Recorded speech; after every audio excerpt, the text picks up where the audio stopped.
And a good spiritual morning to you once again. Thanks for joining me today for a quick chat. And of course, our morning cup of, and I was about to say coffee, but I can't really say that unless you think that I'm so trendy that this is one of those, what are they called? Matcha coffees, which is kind of like the mix with the green tea.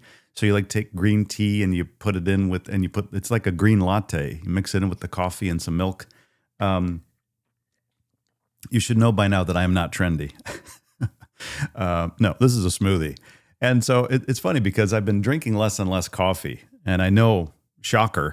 But realistically, we've talked on this channel over and over again about the need for change and growth in the spiritual life. And so I wanted to, share with you a demonstration of hopefully some possibility of change. I have a lot less coffee now than I used to before, and I'm having a lot more smoothies. So this is kind of like a cucumber pineapple with some other stuff, spinach and flaxseed and whatever. That my wife makes for me, and to help like in the morning, and to not start your day by drinking coffee, which I was drinking decaf anyway. So it's not like, well, you're missing out on the caffeine. I haven't had, the only time I really have caffeine is if I'm at an event, like a coffee hour on Sunday, just because they're not making decaf, I have regular coffee. Other than that, if I have coffee during the week, it's decaf anyway. So, but trying to be healthier and trying to incorporate some positive changes. So wanted to share that with you on today, which for me today, as I'm recording this, is Labor Day. I know that this is going out the day after Labor Day. But I recorded this yesterday. I came in on Labor Day because scheduling problems. I just have a hard time to come in to make the videos. And so I'm in today on Labor Day recording this in the morning, and it's going to be 104 today, 103, 104.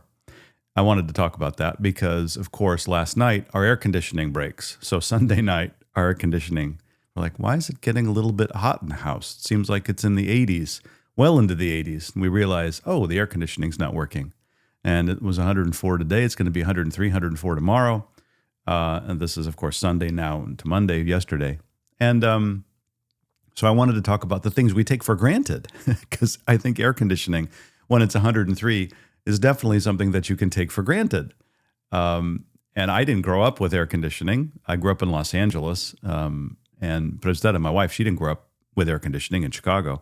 So we know what it's like to grow up, at least I do, to be in the valley, San Fernando Valley down in LA when it's 102, 103, and you don't have air conditioning.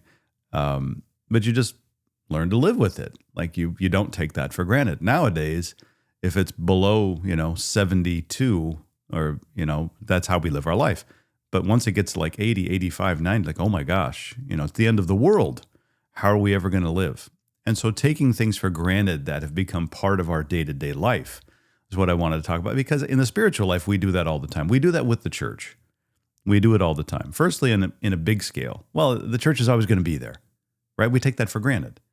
I don't have to support the church. The church just is, right? It just, whatever that address is, wherever that church is that I always go to, it'll always be there. Somebody will support it. And I support it when I can. If I have a wedding or, God forbid, a funeral or something, then I'll throw $100 at the church. Now, that doesn't happen a lot in my life, but surely somebody else is having a wedding or, baptism, and they'll throw $100 at the church. And so then somehow it just will magically, continue going there, and it'll always be there. Which, of course, is not true. The church needs our support. But it's more like in the spiritual life, the church offers so much that we tend to take that for granted. We don't really know the benefits that are there. We don't realize just how amazing the services of the church, what meaning, what symbolism, what mysticism, what depth spiritually is in the divine liturgy, in some of the other services that we celebrate. And not only that, the hymns, the hymnography, what is written there, the depth and the beauty of that, we take it for granted. We don't really pay attention to it. Our spiritual life, is 2,000 years of tradition that's been established by very holy people to sort of give us a roadmap for how to get to Christ. Like, here's a Christian way of living. Just follow the roadmap. And we take it for granted. Well, everybody's got that. No, we see people coming in droves to our churches, to the Orthodox Church, visiting us. because they don't have that, and they're looking for it, and they're trying to find their way. They're trying to make their journey toward Christ. And we kind of are blessed with it. We have it, and we don't pay attention to it. Hey, I pray when I can. I fast this way. I go to church when I can. Whatever we're doing kind of just without any real intention and without a real appreciation for how amazing our spiritual tradition is, how amazing our church really is, until you visit another church. And you go visit another church and really sort of see, well, wait a minute, where's that come from? And you're like, oh, he just made it up. Okay. Well, what's this? Oh, the band is going to play now? Okay. And then how am I being motivated to, I'm supposed to look at the plant in the corner and stare out the window in the parking lot. And then you realize just how little might be offered someplace and how much beauty and richness we have. I'm not trying to condemn anybody.